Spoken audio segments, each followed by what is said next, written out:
Assalamualaikum warahmatullahi wabarakatuh. Semoga Allah senantiasa merahmati kita semuanya. Masih bersama dengan saya, Nyi Kliwon di 5 Menit Merinding. Langsung saja, ini dia ceritanya.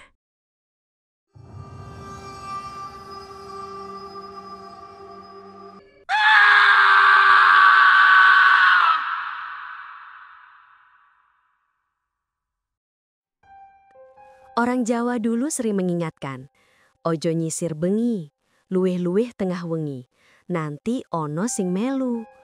Sebuah pepatah kuno yang melintas dari bibir ke bibir, diwariskan dari generasi ke generasi. Katanya, perempuan yang gemar menyisir rambut di waktu ganjil, terutama menjelang tengah malam, tanpa sadar akan memanggil penunggu rambut. Makhluk halus berparas menyeramkan yang bersemayam dalam kegelapan, menyimpan iri hati yang membara terhadap keindahan nan memukau milik kaum Hawa. Sebuah peringatan yang kerap dianggap dongeng pengantar tidur, namun terangkum dalam bisikan mistis yang menghantui. Rara, seorang mahasiswi rantau dari pelosok Jawa Tengah, mendapati dirinya hidup di tengah hiruk-pikuk kota besar demi mengejar pendidikan. Ia memilih kos di sebuah rumah tua berarsitektur lawas, tidak jauh dari kampusnya. Dinding-dindingnya mengelupas, catnya pudar, namun suasana sepi nan sunyi justru menjadi daya tarik tersendiri baginya. Di salah satu sudut kamarnya, bertengger sebuah cermin rias berbingkai ukiran kayu jati yang mulai lapuk termakan usia, namun masih kokoh. Raras punya kebiasaan unik yang sulit dihilangkan. Ia gemar menyisir rambut panjangnya yang hitam legam sebelum tidur, seringkali tepat saat jam digital di ponselnya menunjukkan angka 12 malam. Bagi Raras, aktivitas sederhana itu bukan sekadar merapikan diri, melainkan sebuah ritual personal yang menenangkan. Semacam meditasi singkat untuk melepaskan segala penat dan kegelisahan setelah seharian berkutat dengan kuliah. Desiran sisir di antara helaian rambutnya yang halus terasa begitu rileks. Teman-teman satu kosnya seperti Bu Lastri, sang pemilik rumah, dan Rani, mahasiswi semester akhir yang lebih senior, sudah berkali-kali mengingatkannya tentang mitos larangan menyisir rambut di tengah malam. "Dok, jangan biasakan sisiran jam segitu," ujar Bu Lastri suatu ketika, suaranya syarat akan kekhawatiran. Namun, Rara selalu menanggapinya dengan tawa ringan, menganggap mitos-mitos semacam itu sebagai bualan nenek moyang yang tak relevan di zaman modern ini. Ia hanya tersenyum simpul, menganggap Bu Lastri dan Rani terlalu kolot. Malam pertama, Raras mengulang kebiasaannya di kamar kos barunya, semuanya terasa normal. Ia duduk di depan cermin, dengan tenang mulai menyisir rambutnya yang menjuntai. Udara dingin malam mulai merayap masuk lewat celah jendela yang sedikit terbuka. Tiba-tiba, di antara suara gesekan sisir plastiknya, Ramas mendengar suara lain yang sangat samar, namun nyata. Krek, krek. Seperti ada sisir lain yang ikut bergerak, persis di belakang kepalanya, seirama dengan gerakannya. Jantung Raras sedikit berdesir, namun ia berusaha menepisnya, menganggap itu hanya imajinasinya saja, mungkin suara angin atau gesekan perabot kayu. Namun, sensasi aneh itu tidak berhenti.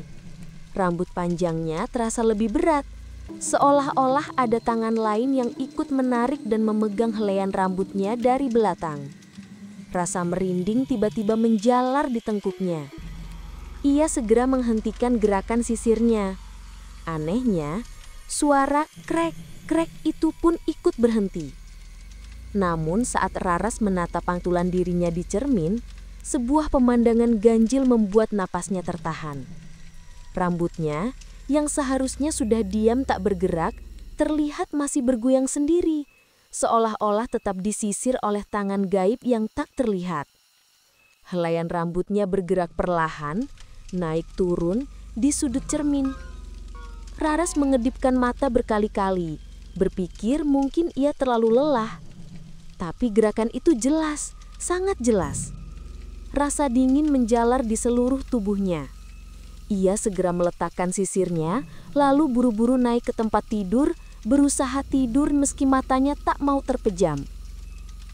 Malam berikutnya, meski perasaan cemas masih menyelimuti benaknya, Raras tetap tidak bisa melepaskan kebiasaan menyisir rambut sebelum tidur.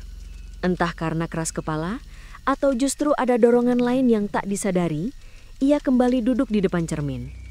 Lampu kamar sengaja ia biarkan menyala terang, berharap cahaya mampu mengusir bayangan-bayangan menakutkan dari pikirannya.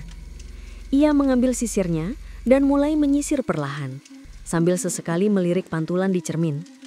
Suara krek, krek itu kembali terdengar. Lebih jelas kali ini, seolah sisir itu bergesekan dengan material yang lebih kasar. Raras merasakan tarikan di rambutnya, lebih kuat dari malam sebelumnya. Nyaris membuat kulit kepalanya terasa perih. Ia menahan napas. Tiba-tiba, di pantulan cermin, muncul bayangan samar seorang perempuan lain. Sosok itu duduk tepat di belakang Raras, begitu dekat, namun tak ada wujudnya di dunia nyata. Rambutnya sangat panjang, hitam legam, terurai begitu saja. Sosok itu tampak mengisir rambutnya sendiri dengan sebuah sisir kayu tua yang usang. Gerakannya sangat lambat dan berirama. Wajahnya pucat pasi, seperti tanpa darah. Matanya cekung, gelap dan kosong, seolah menatap ke dalam kehampaan. Bibirnya tersenyum tipis, sebuah senyuman yang lebih mirip seringai, sangat mengerikan. Yang lebih aneh lagi, setiap kali Raras menyisir rambutnya, sosok di cermin itu ikut menyisir bagian yang sama dengan gerakan yang identik. Seolah-olah mereka berdua adalah sepasang penari yang harmonis, namun dalam dimensi yang berbeda. Ketakutan luar biasa mencengkeram Raras. Ia ingin berteriak, namun suaranya tercekat di tenggorokan. Dengan seluruh keberanian yang tersisa, Raras menoleh ke belakang dengan cepat.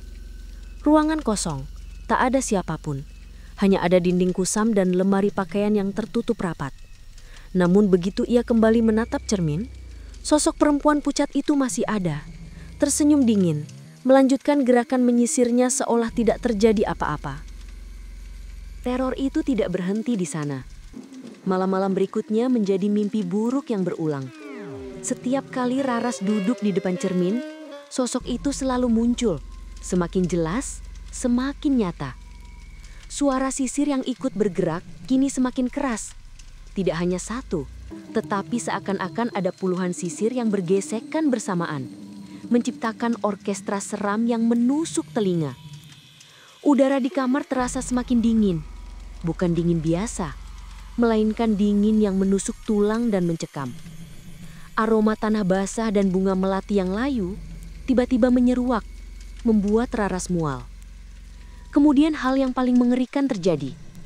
Rambut Raras mulai tercabut satu persatu dengan paksa dari kulit kepalanya yang perih.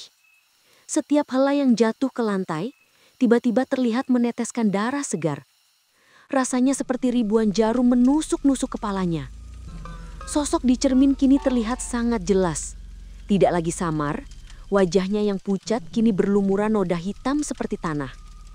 Matanya memerah menyala, menatap tajam ke arah Raras dengan tatapan penuh dendam. Rambutnya yang sangat panjang menjuntai sampai ke lantai. Sebagian besar berlumuran darah kental yang mengering. Sisir kayu usang di tangannya pun kini terlihat berlumuran cairan merah serupa. Sosok itu, dengan seringai mengerikan, tiba-tiba membuka bibirnya dan berbisik.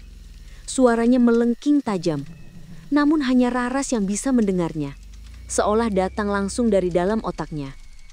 "Cantik sekali rambutmu, bagi untukku." Bisikan itu diulang berkali-kali, mengiang-ngiang di telinga Raras, mendesak, menuntut. Tiba-tiba sehelai rambut panjang Raras ditarik dengan kekuatan luar biasa. Bukan ke arah belakang, melainkan langsung ke dalam cermin. Kepala Raras hampir terseret masuk. Wajahnya menempel ke permukaan kaca yang dingin. Pandangannya terdistorsi. Ia mencoba berteriak, menjerit sekuat tenaga meminta tolong. Namun suaranya seolah teredam oleh kaca. Hanya menghasilkan suara serak yang memilukan. Ia merasa seluruh kekuatannya terkuras. Seolah ada sesuatu yang menarik jiwanya, rambutnya ke dalam dimensi lain yang mengerikan. Setelah rambutnya hampir terseret masuk sepenuhnya ke dalam cermin, tiba-tiba Entah dari mana asalnya, sebuah guncangan hebat melanda kamar Raras.